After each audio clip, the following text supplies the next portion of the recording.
Welcome back to our roundup of gaming news over the past few weeks. This week we've got more news from the ongoing ActiBlizz lawsuits, some interesting changes on YouTube, and several other interesting articles to cover, as well as announce some changes to our upcoming content.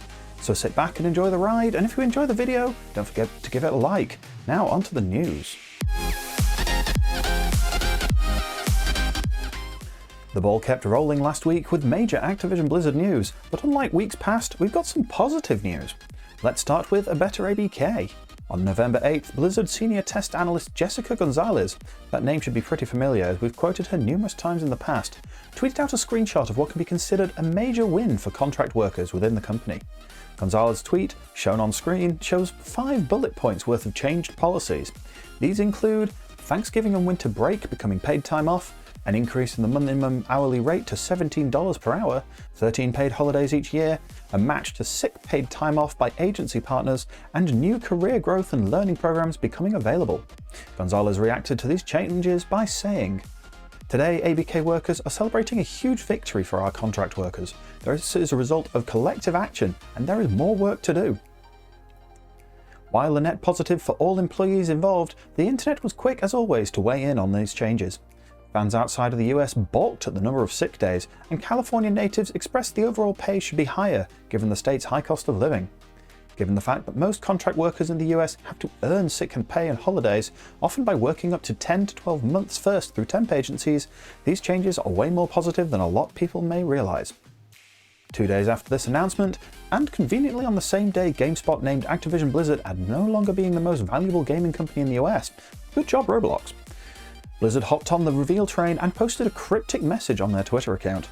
Shown on screen now, the tweet was tagged as #Shadowlands and had a looping gif of glowing indecipherable runes.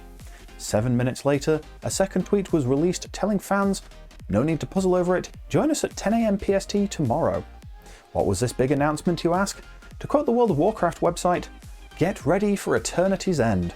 The video preview covered an exclusive developer look at World of Warcraft patch 9.2. Let's get into the reveals. Like all significant content updates within World of Warcraft, patch 9.2 features a new zone, new characters to work with, and a new raid. Explore the new zone of Zereth Mortis, described by Steve Danuser, lead narrative designer, as a realm unlike any that we've seen before. The preview showed the player character running across water in a bright, foggy landscape. It is a strange alien location that defies all concept of reality or physics. Within the patch, the players will interact with the Enlightened and the Automa, the latter speaking in a language that cannot immediately be understood. As quoted on the website, "The Automa of Zereth Mortis speak in a musical language that is incomprehensible to mortal races. Team up with a curious Automa sidekick in this new progression system to learn the lost language of the progenitors and delve deeper into the secrets of Zereth Mortis, unlocking an array of new zone activities, daily quests, events, and rewards." Both the choice of zone and language progression system drew much ire from the Warcraft community, many expressing how they've been screaming into the void about wanting to return to Azeroth ever since Shadowlands launched. Yet here we are being presented the polar opposite. Many players have reported being tired of the cosmic storyline and didn't see having to grind a progression system just to understand NPCs as being a fun feature. If you're one of those people, 9.2 is not for you. Also shown in the preview was the new raid, Sepulture of the First Ones, where players get to battle through Zoval's forces, Anduin included. A new raid is always welcome, but many fans found themselves distracted by another feature shown, class tier sets. On screen now is a preview of all the class armors up for grab in this patch. Like the new zone and progression system, the response to these were mixed. Many fans liked one or two of the armors, but the resounding response was, "These look too much like leveling gear," with a splash of, "These are not class specific enough." Some even went so far as to say the concept art, also on screen now, looked far better. Aya agrees. There's a note here from her that reads, "Male armor is always bad, but that hunter set is atrocious. Please, no, stop." Her words, not mine. Other features within Eternity's End include new seasons for Mythic Plus and PvP, Tazavesh added to the Mythic Keystone dungeon rotation, split into 2 dungeons for seasonal content, new mounts and pets, profession and conduit updates, the existing level 50 character boost being bumped up to level 60, a new dancing minigame at the Darkmoor Fair, and much more. Yes, they wrote, and much more. I guess we'll have to wait and see for more specifics. As always, a link to the developer preview is down in the description below if you'd like to see everything for yourself. The reveals did not stop with 9.2 for Blizzard. Classic The Burning Crusade got a tiny bit of coverage last week in the form of an article announcing free character transfers. In the past, we covered briefly how the release of the Burning Crusade expansion all but killed the Classic community. As witnessed by Aya, her old server was as good as dead last time she logged in, with but a few active guilds remaining and players so sparse that seeing one in questing zones was a shock. With this said, the announcement of server transfers for the Burning Crusade and not for original Classic came as a massive surprise, even to the point of several news outlets incorrectly reporting, looking at you, massively OP. Announced in the blue post on the forums, written by Kyvex, the announcement read, "In the next couple of weeks, we intend to enable free character transfers for many Burning Crusade Classic realms. We're planning to offer free transfers from all of the lowest population BCC realms to any high population realm of the same rule set and region. We will update this post to let you know all the details when we have the free character transfers underway. Thank you." While we don't know at this time when this service is opening up or what servers are eligible, Aya is sure to let us know as soon as she hears word. Last Wednesday saw the beginning of the end of a longer-term partner in media, YouTube's dislike counter. Apparently, YouTube started an experiment earlier in the year to keep the dislike button active but to remove the counter itself to see what would happen and what the YouTube communities would do with this change. This change started to roll out throughout the platform that Wednesday. According to YouTube, the removal of the counter itself is to help protect their creators from harassment and dislike attacks. YouTube also went on record when users reasoned that like-dislike could be used to gauge if a video was worth watching, stating the dislike count didn't affect the viewership numbers on the video, something you would think is the reason it's there in the first place. The actual dislike count will still be available to creators if they choose to find it in their video analytics. One thing of note, if you've been watching our videos, we can't help thinking that helping creators is actually a side effect of YouTube bowing to pressure from higher up, considering that Ubisoft, Blizzard, and even YouTube have had their fair share of mass dislike videos. On a side note, the YouTube Rewind videos were mentioned on the YouTube blog, link in the description. They said it wasn't that, but learned the hard way over them. Also, let's not forget the esports Coca-Cola advert, which at time of writing does still have a 73k in dislikes. The gaming community had fun ripping into that one with its "sup fellow gamers" tone. Even Raid Shadow Legends would blush over how pseudo-Warcraft it was. Considering who is on the board of Coca-Cola, it's not a shock. Here's a hint. He's just took a massive pay cut at Blizzard. Remember that fever dream of a game where Yugimoto was beating up Goku? Jump Force? Well, it's about to actually become that, as Bandai Namco tweeted out an image with details that not only the game's online services will be closed, but the game is being removed from sale entirely. The game will be officially removed from sale on February 8th, 7th in Japan, with the online services going offline at the end of August, with unranked online play and offline play still remaining. It's not uncommon for Bandai Namco to close online features in their games after a while, but removing the game from stores is something new. Probably it's due to licensing, but it's unlikely we'll know the full reason. Speaking of which, a similar thing just happened with Konami's Metal Gear Solid games. Last week, Metal Gear Solid 2 HD and Metal Gear Solid 3 Snake Eater HD and related products containing the games got removed from sale. Here is a full list of games that got removed. In a post on their website, Konami explains, "We are currently working on renewing the licenses for select historical archive footage used in-game.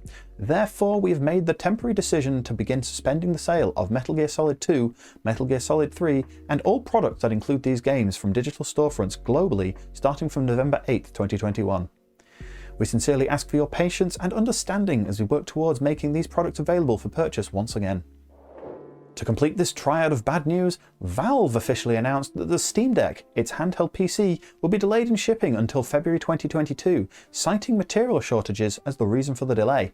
Thanks to our community, here's the email. "The launch of Steam Deck will be delayed by 2 months. We're sorry about this. We did our best to work around the global supply chain issues, but due to material shortages, components aren't reaching our manufacturing facilities in time for us to meet our initial launch dates. Based on our updated build estimates, Steam Deck will start shipping to customers February 2022. This will be the new start date of the reservation queue. All reservation holders keep their place in line, but dates will shift back accordingly. Reservation date estimates will be updated shortly after this announcement. Again, we're sorry we won't be able to make our original ship date. We'll continue working to improve reservation dates based on the new timeline, and we'll keep folks updated as we go." We're unsure as of yet, but it seems this will have a knock-on effect with the other blocks of pre-orders. We'll keep you updated if we get more information. It's been a while since we've been updated on the continued fallout over the Apple versus Epic case. Not that things haven't been happening. More minor squabbles continued after Apple officially blocked Epic's request to restore Fortnite to the iOS platform. On the 11th of October, Apple requested a delay on activation of third-party payment systems through apps using the App Store within 90 days, until the appeal process is completed. Epic countered on the 25th by stating Apple could drag that process on for years if allowed the delay. As of the 11th this month, the request was denied and the December 9th deadline still stands. Nintendo has finally added Twitch to the Switch, not to stream content from, just to watch. You expect Nintendo to allow the free advertisement of their games from their own platform? Also, you can only watch as you need to use your mobile to chat, so what was the point of this being on the Switch again? And we're starting the release and events section with an unrelease of sorts, as the recently released Grand Theft Auto The Trilogy The Definitive Edition was quickly pulled from sale on the Rockstar game launcher on PC, with the launcher being taken offline and it pulled from sale on Rockstar's website. In the early hours of Saturday morning, UK time, Rockstar Support tweeted out why. Turns out the PC version had unintended files included with that version, and the game would remain from sale until these files had been cleared. As of writing, the re-release timing is unknown, but reports have stated the files in question may be dev notes, unlicensed music, and the hot coffee minigame. If any of those are true, then that's a big oops. World of Warcraft reached a big milestone last week, with Wrath of the Lich King aging up to 13 years old, Warlords of Draenor 7 years old, and the series as a whole hit 17. Blizzard released the details of the 17th anniversary celebration on the 12th. The post read, "Log into Shadowlands between November 15th and December 6th to earn the 17th anniversary achievement, then check your mail for a special anniversary gift package. Inside the gift package, you'll find 200 time-warped badges, an invitation from the Time Walkers, which will start a new quest, a timely invitation, leading you to Chromium the Caverns of Time, a celebration firework, and a celebration package to increase experience and reputation gains by 17%. Players level 30 and above can take on classic level content such as Lord Kazakh, Azuragos, and one of the 4 Dragons of Nightmares each day for some loot and time-warped badges, as well as fight the Doomwalker in a weekly quest. Korak's Revenge, a throwback battleground inspired by the earliest days of Alterac Valley, also opens up for the event. Don't miss out on your opportunity to play Khadgar Ball Soccer in the Caverns of Time either. Not to be forgotten, a new mount and pet are up for the taking, the Illidari Dragonheart mount and Mechanical Dragonling pet. We've put them on screen now, and as always, all of the specifics of the event itself are in the description down below. League of Legends creator Riot had a slew of updates across the board, mostly to celebrate the release of their Netflix series Arcane. First up was their crossover with Epic's Fortnite by League of Legends Jinx joining the game as a player skin with weapons and fluff. PUBG Mobile is getting Arcane-inspired characters and weapons and map areas coming in its mid-November update. Finally, with Riot's own games, Teamfight Tactics gets new minions to use, Wild Rift has a login event, and Valorant has a free Arcane event pass with rewards. Hurry with this one as the pass closes next Monday. For League of Legends itself, the Council archives open up with deep dives into the characters featured in Arcane, and much like the episodes, these will be released on a weekly basis. The MOBA enters its preseason this Wednesday, 17th, with Into the Arcane. This preseason sees new dragons within the map, new items and runes, and most notably is a new system objective bounties. Teams on the back foot will be able to trigger these for a chance for a comeback. The catch, once triggered, both teams can complete the bounty, so there is a chance the winners keep winning. Finally, Legends of Runeterra had a massive PvE update with the Path of Champions. This is a roguelite series of missions, allowing players to pick and choose their upgrades as they go, but also at the same time telling stories of the characters within the League IP. Oh, Krem says Jace got added? Yay! It's worth noting a new game by the BitTrip devs, Choice Provisions, is being released tomorrow. It's called Hextech Mayhem, a League of Legends story. Co-developed with Riot, it's featuring Ziggs in a... I'm reading this right, yeah? A music rhythm platformer. Okay. It's rare for Warframe creators, Digital Extremes, to throw limited time events that Krem screams, "Download the game now!" In the lead up to the new War Story chapter of the game in December, it's one of those times, as the Prime Resurgence event starts tomorrow, Tuesday 16th. The reason why Krem is going nuts? 18 Prime Warframes, these are the powered up versions of existing Warframes, are being unvaulted. Along with their signature Prime weapons and gear, it's DE's biggest unvaulting to date. There's a catch. These will rotate each week with 2 frames and their weapons until the week of January 4th, ending with 2 last chance event weeks starting January 11th.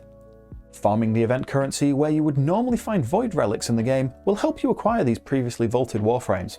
Added to that, a premium currency for the event will be available to purchase if you wish to skip the process or acquire certain premium only items. Krem reiterates here the weapons and Warframes themselves will not be behind this paywall, it's only pay to skip for them as always in Warframe. The full details on the event with the prices of the premium costs we'll have in the description. It's also worth noting, Warframe just had a huge quality of life pass for newer players. Not only has a lot of the requirements to the content unlocks been lowered, but the game now features a suggested quest highlight within the player's UI. So for the first time ever, new players will have an understanding on how to get to the meat of the content and story without needing help. Krem, how long has this game been out again? The extremely popular Borderlands 2 DLC, Tiny Tina's Assault on Dragonkeep, has gone standalone as Tiny Tina's Assault on Dragonkeep, a Wonderlands one-shot adventure, which will surprise no one as the Wonderlands game is a spin-off, if not sequel to this DLC. It's currently £7.99 on Steam, if for some reason you don't own the original DLC, or as of publication of this video, free on the Epic Games Store until tomorrow. If you've missed that offer, well, you should be watching our videos earlier. One final thing of note is that today marks the 20th anniversary of the Xbox, so there will be a live stream by Microsoft celebrating the event at 10 AM Pacific Time, 1 PM Eastern Time, or 6 PM GMT today. We don't normally cover them, but as of writing, there are already rumours floating around that the Halo Infinite multiplayer may drop tonight in some form, with someone looking at the Microsoft Store code. And that's it for a few bits of news. No, this is actually it. Over 6 months, myself, Krem, and with the assistance of Aya, we've delivered the news on a weekly basis. Due to other commitments we all have, we're ending the weekly format show. The channel will be continuing, but in a more focused format, with deep dives into issues, videos focusing on a single topic, and of course, covering any live events that crop up. That said, something else is in the background we've been working on. You'll likely hear from it on here, so we highly recommend to subscribe, as well as hit that bell to get notified of our next video.